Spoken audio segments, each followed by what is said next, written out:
Next देखो question number 9, let A and B be sets, मतलब दो सेट्स है आपके पास। इफ ए इंटरसेक्शन एक्स क्या है, बी इंटरसेक्शन एक्स के बराबर है और दोनों फाई के बराबर है, मतलब ए का इंटरसेक्शन एक्स के साथ कराया और बी का इंटरसेक्शन भी एक्स के साथ कराया तो फाई आया।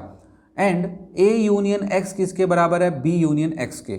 फॉर सम सेट एक्स, किसी सेट एक्स की बात अगर यहाँ पे चल रही हो उसके साथ, तो शो करके दिखाइए कि ए बराबर है बी के। तो देखो इसको भी हम दो तरीके से करेंगे। पहली बात तो देखो बुक ने जो हिंट दी है उसके थ्रू भी कर सकते हैं। हिंट में क्या कह रहा है कि ए सेट को आप ये लिख सकते हैं, बी सेट को आप ये लिख सकते हैं। मैंने कहा अभी बताते हैं कैसे लिख सकते हैं, क्यों लिख सकते हैं, बट उससे पहले हम अपने जो नॉर्मल प्रोसेस है आर्बिट्री एलिमेंट लेते हैं उसके थ्रू हम करेंगे। कैसे करेंगे देखो भाई, सबसे पहले आपने कहा ए सेट और बी सेट की आप बात कर रहे हैं और ए सेट को बी सेट के बराबर दिखाना है। मतलब क्या है, हमें ये दिखाना है कि ए बी का सबसेट है और बी किसका सबसेट है, ए का। तब हमारा काम हो जाएगा, हम ओवरऑल लास्ट में बोल सकते हैं। तो हमने कहा ठीक है कैसे करें। आपने कहा लेट कर लो कि एक एलिमेंट ले लो x जो बिलोंग कर रहा है ए सेट से। तो इसका मतलब ये तो पक्का है कि इस ए सेट का किसी के साथ यूनियन कराओगे उसमें x एलिमेंट तो प्रेजेंट रहेगा। मतलब x एलिमेंट जो है वो a का यूनियन x के साथ करोगे तो उसके साथ प्रेजेंट रहेगा।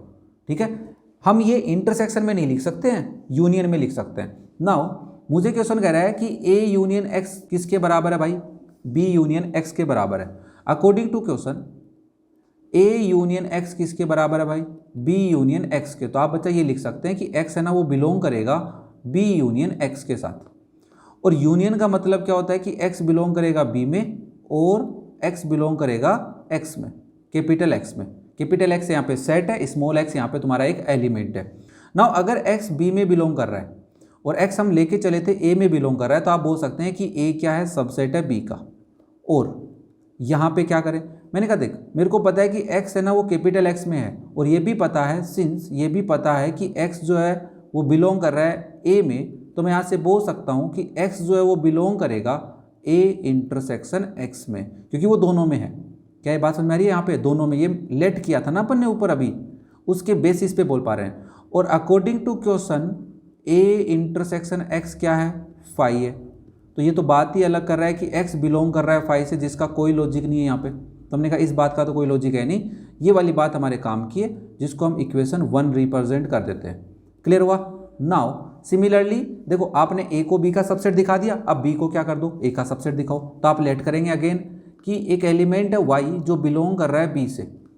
देन आप ये बोल सकते हैं, क्योंकि x सेट के साथ हमें बातें करनी है, तो आप बोलेंगे y जो पक्का बिलोंग करेगा b यूनियन x के साथ, क्योंकि यूनियन कराओ तो बी का एलिमेंट तो उसमें आएगा ही आएगा, कुछ नहीं कर सकते आप।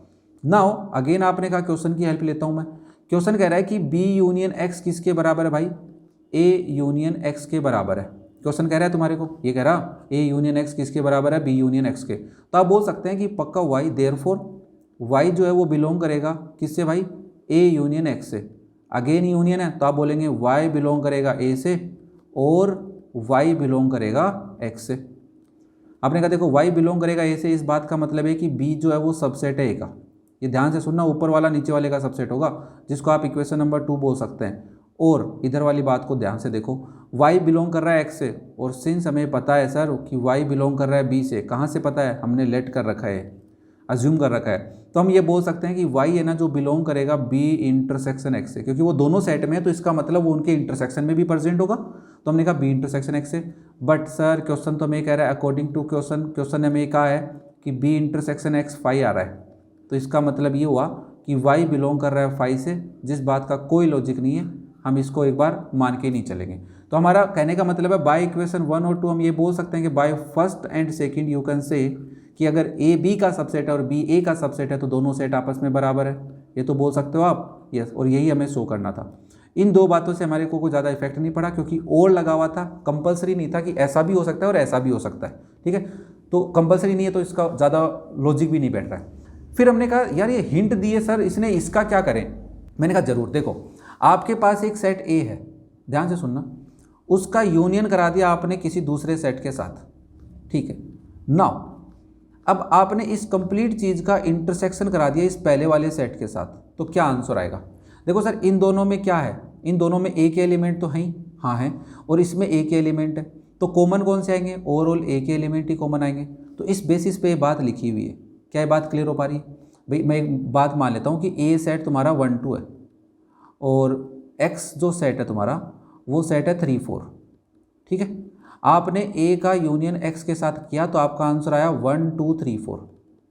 ओके, नाउ आप ए का इंटरसेक्शन कर लो भाई, ए यूनियन एक्स के साथ। ए क्या है तुम्हारा, ए हमारा है 1 2, इसका इंटरसेक्शन किसके साथ करेंगे 1 2 3 4 के साथ, तो क्या आएगा, जो कॉमन है वही आएगा, क्या आ रहा है 1 2 आ रहा है, तो इसको क्या मैं ये बोल सकता हूँ, हाँ। तो मैंने एग्जांपल से भी समझाया, नॉर्मली भी तुम्हें समझ में आना चाहिए चीज़, ठीक है ना। अब तुम लास्ट एक्सरसाइज के लास्ट कुछ क्वेश्चनों में बचे हुए और तब भी तुम्हारे कोई बात अगर बिना बोले समझ में, बिना लिखे समझ में नहीं आ रही, तो इसका मतलब थोड़ी सी दिक्कत है, समझने की कोशिश करो। सिमिलरली बी सेट के लिए मैं लिख सकता हूँ कि बी यूनियन एक्स का अगर मैं इंटरसेक्शन करूँ बी सेट के साथ तो इन दोनों में बी सेट के एलिमेंट ही कॉमन होंगे तो आ सकता है। तो इसने कहा इस चीज़ को हेल्प लो आप। मैंने कहा देखो सॉल्यूशन में हम कहेंगे सिंस ए सेट को मैं यहाँ पे लिख सकता हूँ A intersection A union X, कोई दिक्कत नहीं है किसी को, ठीक है।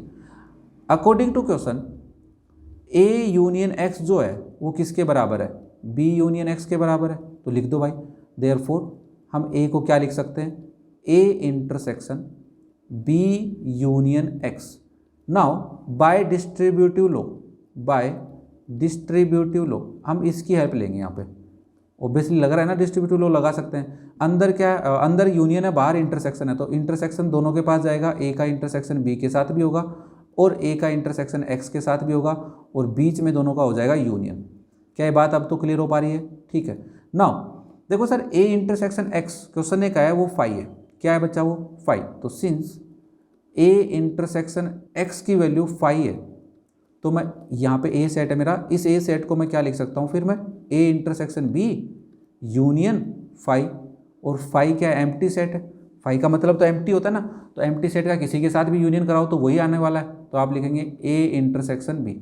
अब जिसको ये रूल नहीं पता तो वो यहाँ पे ऐसा भी लिख सकता है भाई, ध्यान से सुनो, वो यहाँ पे लिख सकता है कि ए का यूनियन अगर 5 के साथ कराएंगे तो ए सेट आएगा, और ये भी साथ में ध्यान रख लो कि ए का अगर आप इंटरसेक्शन करा देते हैं ना 5 के साथ तो 5 आता। इतनी पावर भी है 5 के अंदर, कभी तुम 5 को हल्के में ले रहे हो। चलो सर ये पार्ट तो हुआ कि हमने कहा कि ए सेट को क्या रिप्रेजेंट कर दिया हमने, ए इंटरसेक्शन बी कर दिया। नाउ हम ये बोल सकते हैं कि सिंस बी सेट को मैं रिप्रेजेंट करता हूँ B intersection B union X के साथ, कोई दिक्कत नहीं है। सिंस बी यूनियन एक्स है ना, वो क्या है हमारा, वो है हमारा ए यूनियन एक्स। कहाँ से पता चला, मैंने कहा क्वेश्चन के अकॉर्डिंग या अकॉर्डिंग टू क्वेश्चन। तो देयरफॉर, और यहाँ पे 2 बार सिंस नहीं लगा सकते आप, एक बार ही लगा सकते हैं, ठीक है ना। नाउ आप लिखेंगे कि बी की वैल्यू क्या लिख सकता हूँ मैं, B intersection A union X, तो वापस से डिस्ट्रीब्यूटिव लो लगा दूँ, ठीक है। तो बाय डिस्ट्रीब्यूटिव लो, अगर हम यहाँ पे डिस्ट्रीब्यूटिव लो लगाते हैं, बाहर इंटरसेक्शन है, अंदर क्या है यूनियन है, तो इसको बोल सकते हैं डिस्ट्रीब्यूटिव इंटरसेक्शन ओवर यूनियन। तो आप यहाँ पे लिखेंगे बी का इंटरसेक्शन ए के साथ भी होगा, बी का इंटरसेक्शन एक्स के साथ भी होगा, बीच में हो जाएगा यूनियन। और भाई साहब दोबारा देखो, बी इंटरसेक्शन एक्स क्या आ रहा है, 5 आ रहा है, कहाँ से पता चल रहा है मेरे को, क्वेश्चन के अकॉर्डिंग लिख सकते हो यहाँ पे अकॉर्डिंग टू क्वेश्चन। तो आप यहाँ पे फिर लिखेंगे कि बी इंटरसेक्शन ए यूनियन 5। अब तो तुम बता सकते हो क्या मैं बी सेट को ओनली बी इंटरसेक्शन ए लिख सकता हूँ, हाँ सर, और बी इंटरसेक्शन ए को ए इंटरसेक्शन बी भी लिखने में कोई तकलीफ तो नहीं होगी भाई, दोनों को करना तो इंटरसेक्शन ही है ना, तो यहाँ पे रिक्वायरमेंट तो नहीं ना पहले कौन सा लिखा है बाद में कौन सा लिखा है, ठीक है।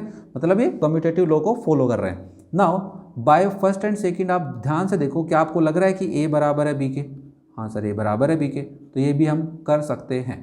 तो ये हमारा इस क्वेश्चन का प्रूफ हो गया है। मैंने तुम्हें 2 तरीके से कराया, बहुत सारे क्वेश्चन इस एक्सरसाइज में मैंने तुम्हें 2 तरीके से करवाए हैं। तो ये था बच्चा आपका क्वेश्चन नंबर 9। जिसको भी कोई डाउट हो कमेंट करके पूछे, वीडियो पसंद आए तो लाइक करें, शेयर करें अपने दोस्तों के साथ और चैनल को कर ले सब्सक्राइब, ताकि क्लास 11th एनसीईआरटी के किसी भी एक्सरसाइज के वीडियो का सॉल्यूशन आपसे मिस नहीं हो। और अगर आपको चेक करना है कि क्लास 11th एनसीईआरटी के किसी एक्सरसाइज के क्वेश्चन का सॉल्यूशन देखना है तो डिस्क्रिप्शन में लिंक मिलेगा, आई बटन में भी लिंक मिल सकता है, जाके चेक करें। Thank you.